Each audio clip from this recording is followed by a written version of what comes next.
Today's guest is Gin Balseviciute, who is a nutritionist and weight loss coach for women with hypothyroid.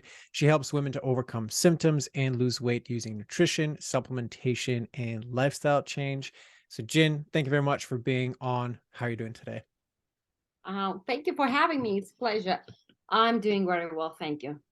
Good. I'm glad to hear, and I'm excited to dive into everything that you do because I know it's such an important thing. Like I don't know what you know about my story, but I used to own a brick and mortar weight loss center, and thyroid issues were something that always came up with regards to clients. So the fact that there's more people out there like dealing with it in a more natural way, I think is always a great thing. I'm always in support of that. So I'd love for you to just dive into, give us a little bit of context, like how did you get to doing what you're doing? Long story short, basically, I was diagnosed a few years ago when just before sort of COVID hit. I was working before that. I was working with ordinary women, like focusing on weight loss and nutrition. And then I've noticed that I started to gain weight and quite rapidly. And I thought I needed to check literally my health because I knew there was something's not right. And I found out that I have hypothyroid. And obviously, not much support getting, unfortunately, from the doctors, which is quite common. Actually, I thought I'm one of a kind, but I'm not. And trying to figure out how to improve my own health through, not just relying on medication, but also implementing with the nutrition, lifestyle, and supplements.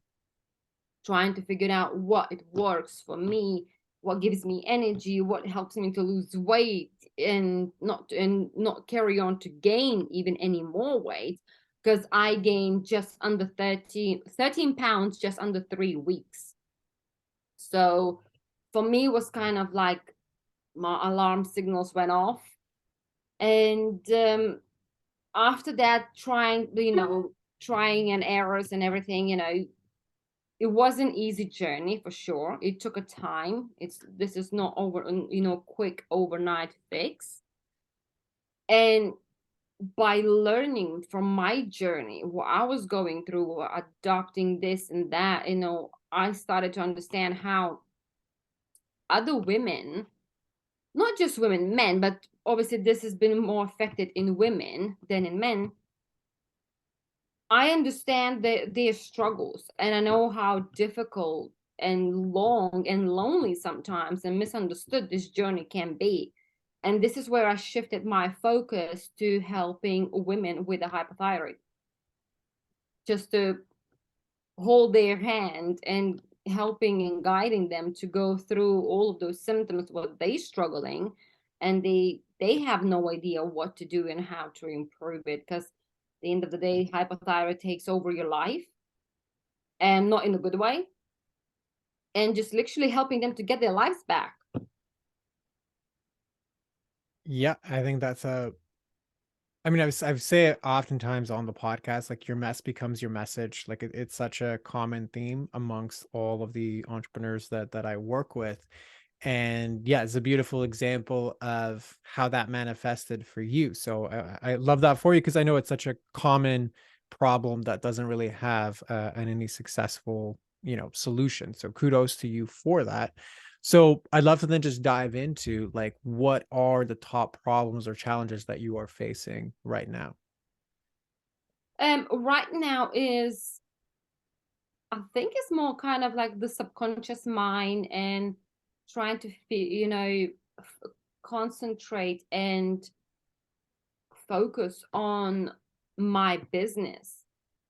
Is always that something, it's not whether I'm a worthy, but it's something.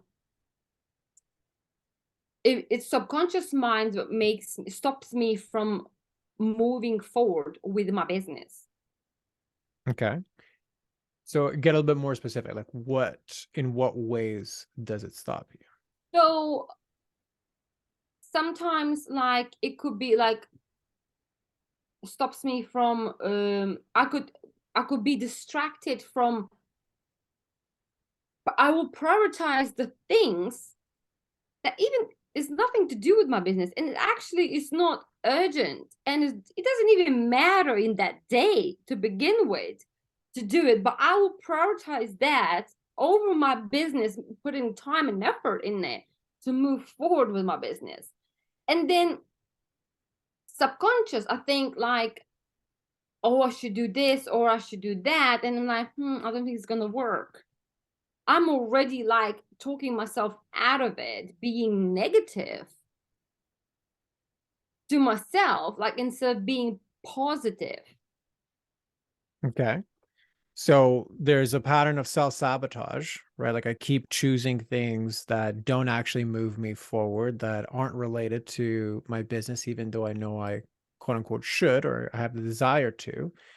And when I do attempt to do that, I essentially have a default like inner critic that just says, well, it's not going to work anyway. What's the point of doing this, etc. Okay, perfect. So obviously you're very self-aware that this is what the patterns are, how they're affecting you, etc. So why do you think you haven't been able to overcome them?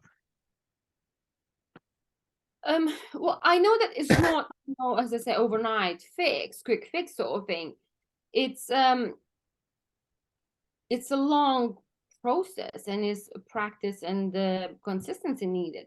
But at the same time, sometimes, and I'm doing better, I'm getting better, but sometimes it's still kind of is stronger than me, and it's still somehow there's some sort of days that it still would take over me, and it's driving me crazy. Okay. So when you say I need consistency with it, define it. What do you need consistency with? So I think I need more practice, like more in the moment, being more aware of what is happening. So when this kind of starting like being like sabotaging myself in that moment, I need to kind of like snap out of it. Okay. And how do you do that? And this is my struggle. So, okay, so you're saying, okay, I don't know how to snap out of it. I don't know what to do in that Yeah. moment. You Okay. sometimes like I do like, okay, let's, yeah, it depends how much work I've got to do. And Hmm. sometimes like, oh, I could do this tomorrow. Oh, I could do this later on. Oh, it's not as urgent. Okay. So then I keep procrastinating, or if the external pressure exists, then I actually get it done. Okay. So is that really dealing with it? Or is that actually just external pressure that's forcing you to do it? I think the external pressure, oh, for sure, it makes me, be right on it. External pressure, yes. But if I don't have it, this is where a thing goes south. Okay. So if external pressure isn't there and it's only up to me, then I actually procrastinate. So I continue to self sabotage. So going back to the original question, I need to be consistent with it because that was like part of your brain's solution to this. What do you actually need to be consistent with? Maybe to have external pressure. Okay. Is that how you want to live your life with constant external No, I pressure? mean, it's not external pressure as in a bad way. It's not in like in a negative way, like Hmm. stressing me out. But I think it put me in the like the a path or something, like to be more organized or more, like when you set yourself a time, and this is when you need to, project like the project, let's just say when you have a launch or stuff like that. This is kind of external pressure, because there's a date, there is the end, to it. Hmm. You need to kind of, but when it's all this kind of open calendar where there is no end date, this is where it becomes a problem. Okay. So let's just say you're aware of that as well.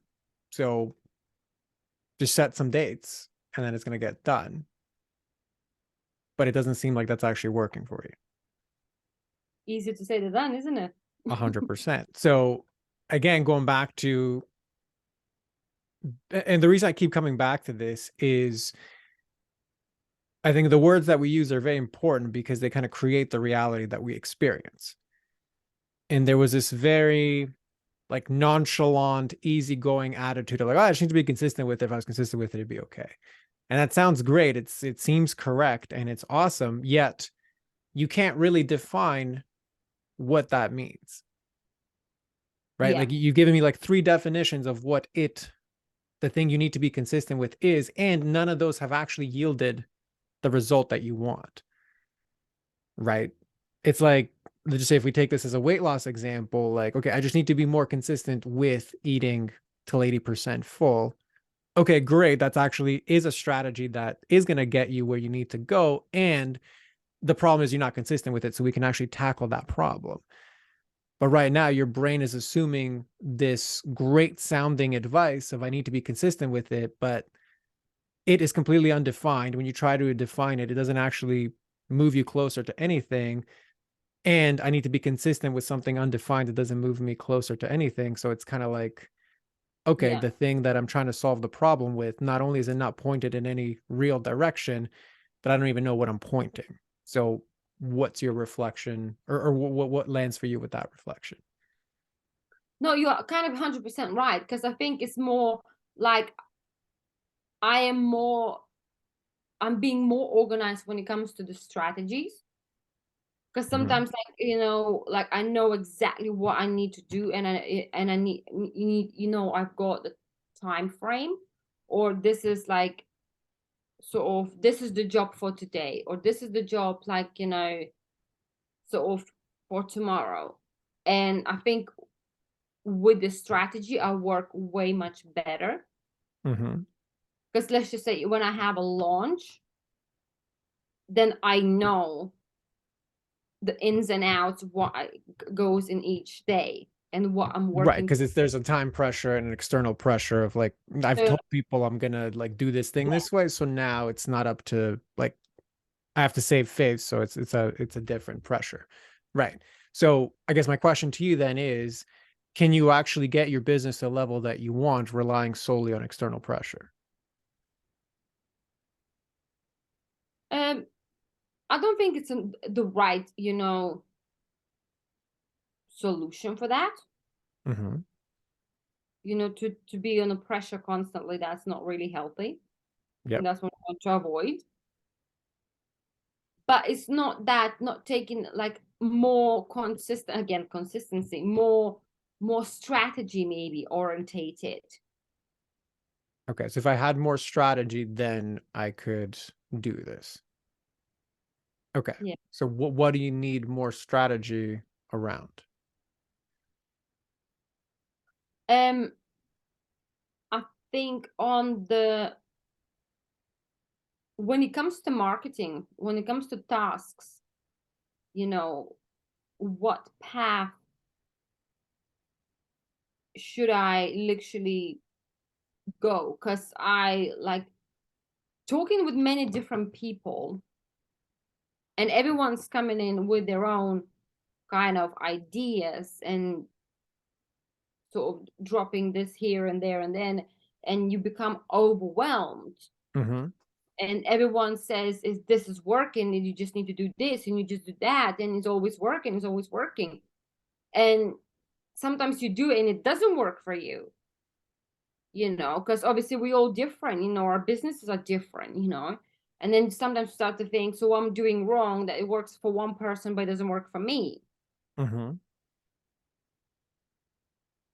And then another thing is how to implement all of those strategies, all of those amazing ideas into my life, into my daily routine, into my strategy, maybe one strategy, or maybe few strategies, because Okay. everyone So is even wanting. on that note, like, is there one strategy that you were excited about that you feel like you've implemented 100% consistently? Yeah. Okay. For how long? So let's just say I created a webinar Hmm. and I worked for that webinar. I Hmm. worked, I put my all time in there, and I've done it, and it's there. It's great. It's ready. It's working. Hmm. It's not as much working. excuse me, as I like to work, Mm-hmm. but it's there. Okay, so you created a webinar, which is fine. That's great. It's a strategy, like you said, that works for a lot of people. And creating the webinar on its own isn't really going to do much for you. So the other part of the strategy then is getting people to that webinar. So Yeah. to what degree are you doing that piece? So that's the piece as well. So I kind of the marketing part, like I doing through the paid ads and organically. Mm-hmm. So I bring kind of all together comes into the webinar. Okay. So that kind of piece is there. But at the end of the day, it's not just about having a webinar. There is another avenues that, to explore and everything. And this is where I think kind of comes as a challenging, as a difficulty, what the other avenues take that is going to be working and or not going to work, or is working for those people, is not going to work for me. Okay. So that's now like I did this thing, but then it doesn't sound like you're continuing to do the webinar strategy. Like you're looking for a different strategy that might work.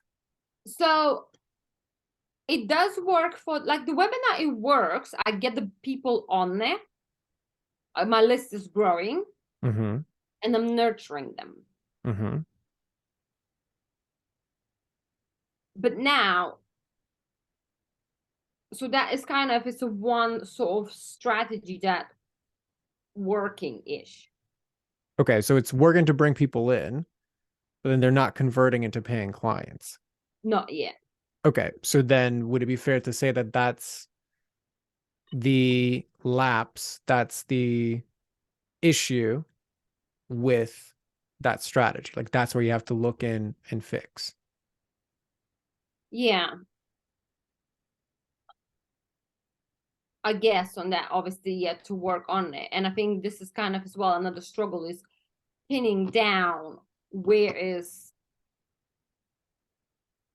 missing something in there. Okay. So then if it's a matter of zooming in and testing and refining that one piece, because clearly you can get them in the door, have you actually gone ahead and done that? Do you mean like doing live webinar? No, like you're saying, okay, like I have this, I mean, I'm assuming it's a pre-recorded webinar. No, no, no. It's live. Oh, it's live. Okay. So this is a matter of doing launches then. Yeah. Okay. So then how many launches have you done? So I did about 5 launches, I would say. Because before Okay. I was spending like I launched it in December, which was what wasn't a good time to do it. But I just wanted to see it to make some tweaks and stuff like that. And then I did a few times in January, and then I did another February, and I did last week one. Okay. And have you changed it each time and refined it each time? So the thing is I get people through the door, but the problem I'm having, they're not showing up. Okay. So then if you backtrack and refine that, like what is it about the follow-up to it that they're not showing up on? Like have you dived into and looked at those pieces? So I added sort of like the emails, like the reminders and everything, and to prior the live webinar, Mm-hmm. and I played with the times and the days, sort of to see which day works better in that one. Right. So it's like, okay, you've like fine-tuned certain pieces of it, but to dive in and actually diagnose like the messaging or what else could I change as far as like the email sequences or what is being said But and follow that through, that's the part you haven't really no, I dove haven't into touched yet. that one yet. Okay. So if you're not really refining that all the way, does it make sense to actually go and switch to a different strategy and look for a different strategy? I know what you're saying, and that's what I'm saying. Sometimes not, because obviously not, sometimes it's not, because considering I put so much work in there, right? Right. And So it comes back to now like this thing is like 60-ish%, 70%, whatever working. But then let me drop that and like look for something else. It goes back to like now self-sabotage through like shiny object syndrome. Like I got to find the right thing that's actually going to work. yeah. Right. Right. Okay. So in that instance, what do you think is the head trash that's causing you to look for the next thing instead of dive in and fix and improve what's already working? Good question, actually. Good question. Maybe you're thinking like, well, it's not for me or something like that, It works Okay. for someone else, but not for me. So that's kind of the thought we started this whole thing with I don't think it's going to work. Like whatever I do, I don't it's not going to work. Okay. And do you see how you're proving that thought by quitting everything at 60% completion? Okay. So what's resonating with that? This is that, this is my struggle, that self-sabotaging. Okay. And then speak with other people, goes, oh no, no, leave that one. This is for scaling. This is for, for later on, for later on. And I'm like, okay, let's jump in on another one. And like, Mhm. like so many people, so that many opinions. And you like, to who do I listen? So do you trust yourself? Yes. Okay. And are there aspects where you don't trust yourself? It's not about, I think, trust. It's more like other people done it, so they maybe got more, not maybe, they got more knowledge. Do you know Mm-hmm. what I mean? So like, because I'm always open for suggestions, for opinions, and I always value that. I want to see how my business looks from other person's, eyes, for them to see it from the side of it. Right, which is fine, but then again, look at where your brain's going to for validation. It's going to the outside, to the other person, it's going into comparison, right? Instead of, well, I'm getting 60 to 70% of the result that I want.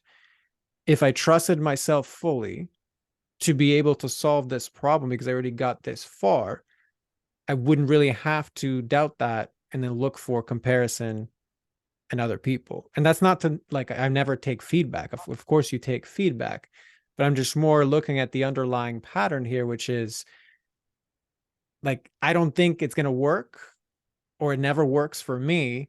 To me, somebody that continues to repeat those thoughts has a program that's running in the background that says something, and I don't know what your specific wording is, but something along the lines of I don't trust myself, I doubt myself, other people know better.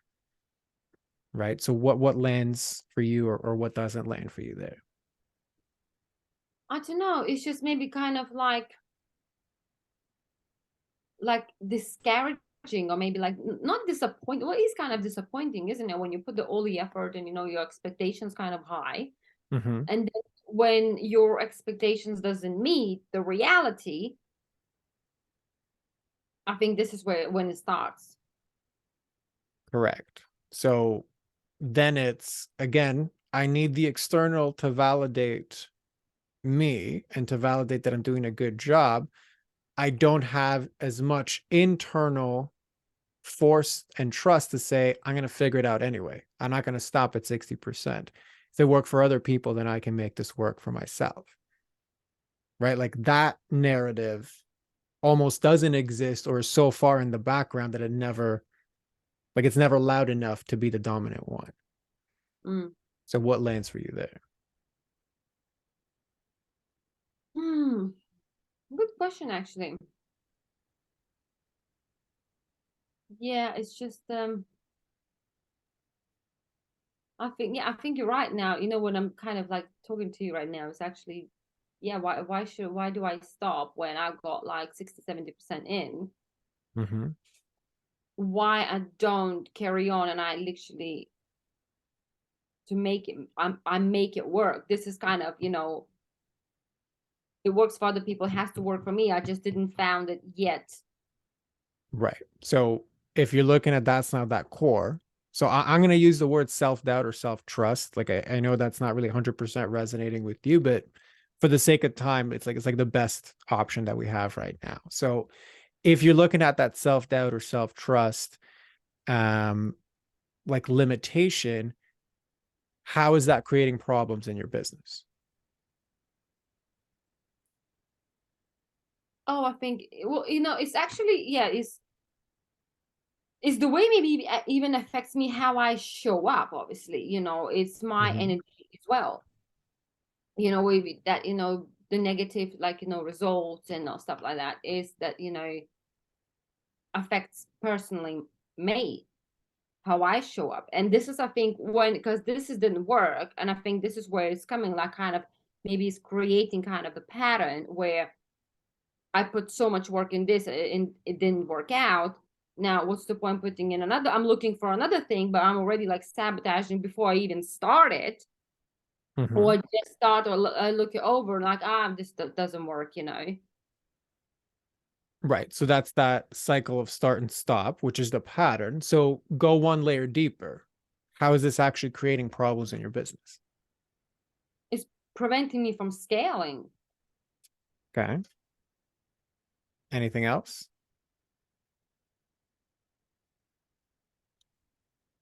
Well, yeah, it's stopping me from scaling. It's stopping me from, you know, going for my dreams. It's stopping me from helping other women, the same women who I am, who I struggle with. It's stopping me from spreading the word, to the world, that is more to it. It's stopping me from being recognized and get to know, for people to know me. So beautiful diving into that, right? So it's affecting how I show up. So the energy and like the success energy that I have around this. It's also stopping me from scaling, which doesn't just affect me and the revenue that I bring in, but it's also really hindering my dreams. And it's affecting all the women that don't get to hear my message, that don't get to experience my program, that continue to suffer because of this. So really good job on like seeing the bigger picture of the ripple effects of this. And if you zoom back in again, right? Like, how does the self-sabotage affect, let's just say, the stability of your business? Well, exactly. That this, if I'm, not bringing, income, then there's no business. Hmm. So that feast and famine is directly related to the self-sabotage. Yeah, I think so. Well, I mean, yes or no, like it's your experience. I'm just listening from the outside. Yeah. Okay. So if you look at it that way, do you really have a strategy or business issue, or do you actually have more of a mindset and or limit issue? I think it's more mindset, and imposter symptoms. Hmm. So That how is, so? I, I guess it's like what other people think, and how I will show up, whether, they're gonna love me or they're not gonna love me, they're gonna like me, they're not gonna like me. Is Yeah. that, it's like, even social media. I'm not like really big on social media. For me, it's like a pain, social media as well. And just like literally 2 weeks ago, I bit the bullet and I said, like, I'm gonna do, the reels and the videos and stuff like that, just to push myself through I can't, basically. Yeah. But again, it's if the energy that I show up in is one where I'm self-sabotaging, I have the imposter syndrome, I'm not at my best because of all these other things that are happening, that's going to affect the energy and the consistency with doing that. Okay. Got it. So the reason that I'm asking these things, right, is because like when we started this conversation, it really started about, okay, I got to get better like productivity. I have to get a better strategy, like what's actually going to work. I have to figure out what's the best, marketing way to like attract clients, which these are all important things. But you see, when we dive deeper, you can't really judge them on whether or not they work specifically for you if you follow the plan 60%. And it's these inner patterns that really drive that to happen. Like similar, if you look at it from your like actual clients, right? It's like a client saying, well, my thyroid hasn't improved with this protocol. I need a different protocol. But like when you look at the compliance of it, it's like, well, okay, you've done 60% of the things that I've told you. We've made some headway, but like it's the last 40% where like we can say that the plan did or did not work.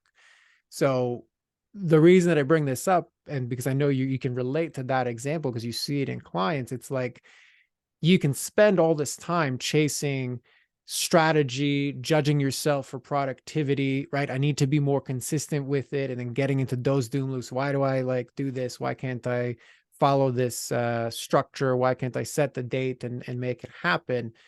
But it's really neglecting the root issue here, which is my imposter syndrome, right?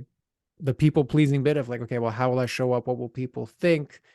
The procrastination and really the judgment that drives the self sabotage, right? Like this is not going to work. Nothing I do works. It works for other people, etc. So, what lands for you from all of that? It's just basically like stop making excuses and like face the reality, isn't it? Yeah, And maybe and even focus on one thing and before, finish one thing, start and finish one thing before moving to another thing.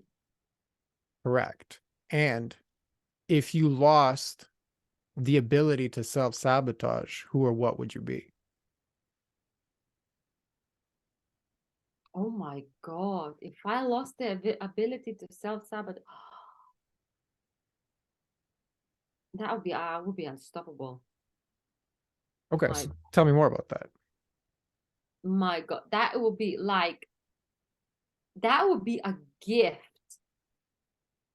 If I would like completely like tomorrow I woke up and I have no self-sabotage at all, zero. Oh my God. That would be, it just would be amazing.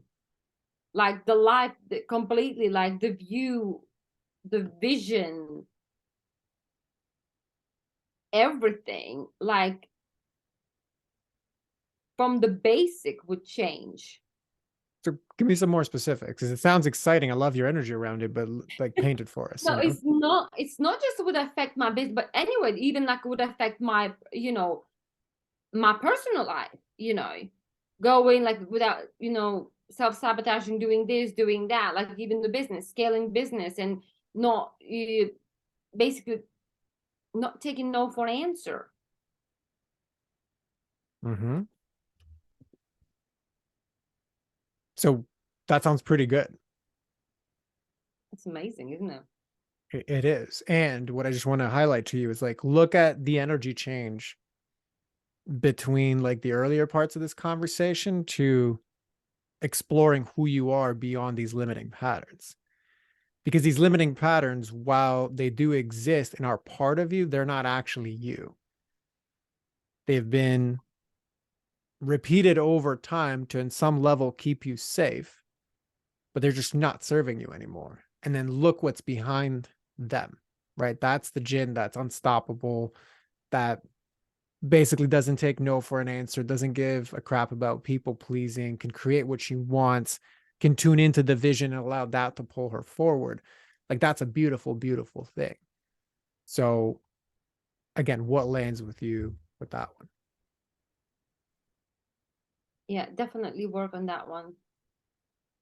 I need to more focus on and concentrate, and once, see when the pattern trying to, creep in, and not to take it over, Mm-hmm. to break it there and then, to stop it there and then. 100%. So anyway, I know this is obviously a much deeper topic with regards to diving in and eliminating all of these, so we can't get to all of that. But as far as mapping this out, does this feel complete for you? Is there still something left outstanding? Oh no, this is complete. Okay, perfect. So in that case, why don't you just close us off and let everybody know, where to find you, who's the best person to find you. Floor is yours for that. Okay, so if anyone needs a consultation or just a chat or to see, whether we are right fit, they could find me on by emailing me at hello@missginnutrition.com, or they could find me on Instagram is Gintare underscore hypothyroid underscore nutrition, or they could find me on Facebook under Gintara. Beautiful.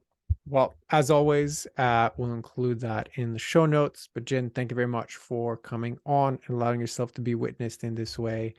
And of course, for everybody else listening, we'll see you on the next one. Thank you.